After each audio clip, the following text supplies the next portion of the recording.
Bonjour, c'est un plaisir de savoir que vous nous suivez de partout à travers le monde. Bienvenue dans cette émission spéciale séminaire de l'actualité. La situation préoccupante de la guerre entre Israël et la Palestine fera l'objet de l'analyse de ce jour. Merci à l'ensemble de l'équipe technique et à l'Université de l'ICASI, particulièrement à la Faculté des sciences de l'information et de la communication pour informer. Au fil des siècles, de nombreux peuples ont cherché à s'approprier le Proche-Orient israélo-palestinien, une zone grande comme la Bretagne. La terre y est fertile et permet une agriculture variée depuis des décennies. Mais ce qui fait de ce territoire un espace convoité, c'est d'abord le fait que c'est ici que se sont déroulés la plupart des événements comptés dans les textes sacrés, chrétiens, musulmans et juifs. Cette terre a souvent été le théâtre de violents affrontements. Mais comment en est-on arrivé là? Pour le comprendre, il faut revenir plus d'un siècle en arrière. Les violentes persécutions dont ont été victimes les Juifs dans certains pays d'Europe au XIXe et XXe siècle poussent les Européens de confession juive à s'installer massivement dans la province ottomane de Syrie-Palestine. Dès 1917, le gouvernement anglais signe la déclaration Balfour, un texte à travers lequel il s'engage en faveur du sionisme, un mouvement international qui vise à donner à la communauté juive un territoire national propre en Palestine. Après la Première Guerre mondiale, la Grande-Bretagne prend le contrôle du territoire qui devient la Palestine mandataire, statut qui sera conservé jusqu'en 1947.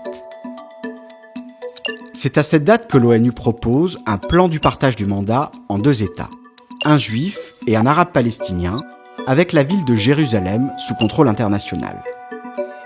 Le plan est adopté malgré l'opposition des Palestiniens et de tous les pays arabes, et en mai 1948, naît l'État hébreu. Ses voisins lui déclarent aussitôt la guerre. Le conflit permet à Israël de gagner du territoire et force 700 000 Palestiniens à l'exil. Cet événement traumatique restera dans leur mémoire sous le nom de Nakba, la catastrophe. En 1967, une guerre éclair, la guerre des 6 jours, permet à Israël de conquérir Jérusalem-Est, la Cisjordanie, Gaza, le reste de la Palestine mandataire, ainsi que le Sinaï égyptien et le Golan syrien. L'Égypte signe en 1979 une paix séparée avec Israël et récupère le Sinaï. En 1987, les Palestiniens se révoltent contre l'occupation israélienne, c'est l'intifada. En 1993 sont signés les accords d'Oslo entre Yasser Arafat, le leader palestinien qui accepte de reconnaître Israël, et Yitzhak Rabin, le premier ministre israélien. Mais le Hamas refuse cette reconnaissance et multiplie les attentats. Après l'assassinat de Rabin par un extrémiste israélien en 1995, le processus d'Oslo se délite. À partir de 2001, le cycle attentat-répression reprend. L'armée israélienne répond souvent de manière radicale. Gaza, dont elle s'est retirée et qui est contrôlée par le Hamas, est soumise à un blocus, tandis que la Cisjordanie et Jérusalem-Est sont toujours occupées. Au fil du temps, des guerres et des cessez-le-feu avec ses voisins, Israël a redessiné les frontières de la région et accentué son contrôle sur ce qu'on appelle les territoires palestiniens occupés.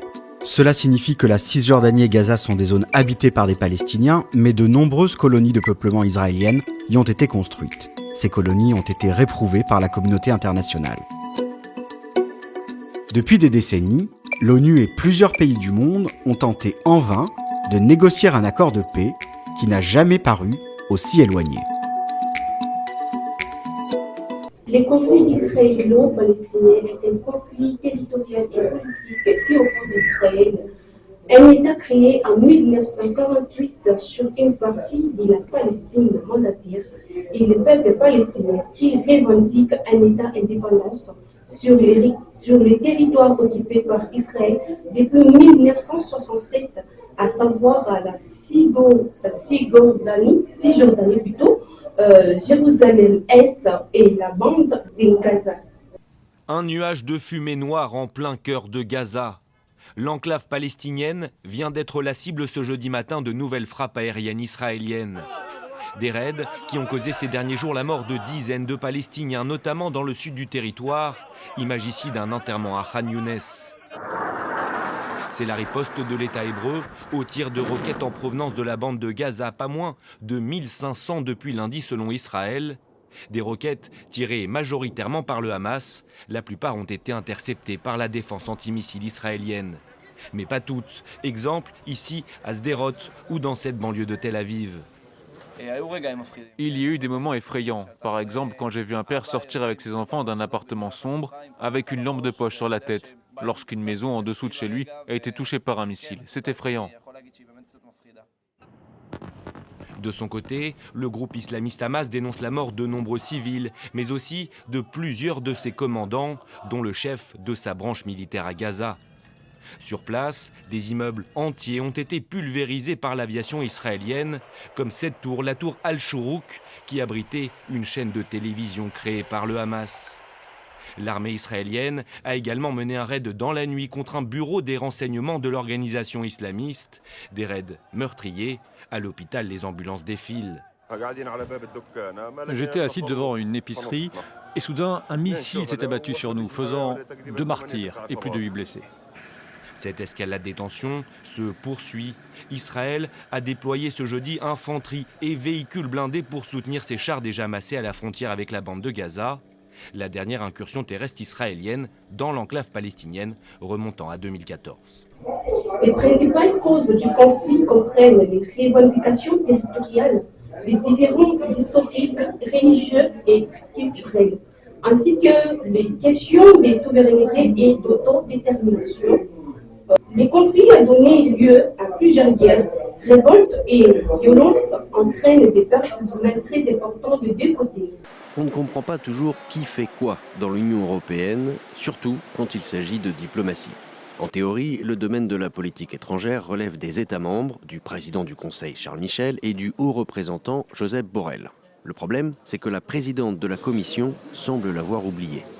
Partie de sa propre initiative en Israël le 13 octobre, Ursula von der Leyen y a affirmé que l'État hébreu avait le droit de se défendre sans rappeler l'impératif du respect du droit international humanitaire. L'ancienne ministre allemande de la Défense se démarque donc de la position officielle des 27 et oblige depuis Josep Borrell à corriger le tir. Nous considérons que le droit à la défense, comme tout droit, a des limites. Et ces limites sont celles du droit international. Il ne peut y avoir de coupure d'eau et d'électricité pour la population civile. Ces incursions dans le domaine de la politique étrangère de l'Union, la présidente de la Commission, qui n'est pas élue, en est coutumière.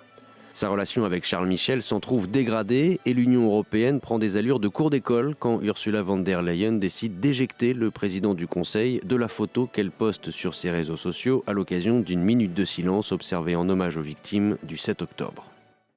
Tout cela nuit à l'image de l'Union européenne dans le monde à l'heure où les 27, traditionnellement divisés sur la question israélo-palestinienne, doivent se retrouver pour un sommet à Bruxelles. Les débats opposeront ceux qui souhaitent, comme l'ONU, un cessez-le-feu humanitaire immédiat, irlandais, espagnol ou portugais par exemple, et les autres, comme les Allemands ou les Autrichiens, qui préféreront discuter d'une pause humanitaire. Reste à savoir si les dirigeants, tous les dirigeants, sauront montrer un visage uni. Les tentatives de résolution du conflit ont été nombreuses, notamment au travers des négociations de paix, des accords internationaux et des initiatives de médiation. Cependant, ces efforts n'ont pas abouti à une solution durable et les conflits persistent encore aujourd'hui, marqués par des cycles de violences, d'attaques territoriales, des représailles militaires et des tensions constantes. Les communautés internationales s'impliquent régulièrement dans les recherches d'une solution pacifique au conflit israélo-palestinien, en soutenant les pourparlers de paix, en condamnant les violations des droits de l'homme et fournissant une aide humanitaire aux populations affectées.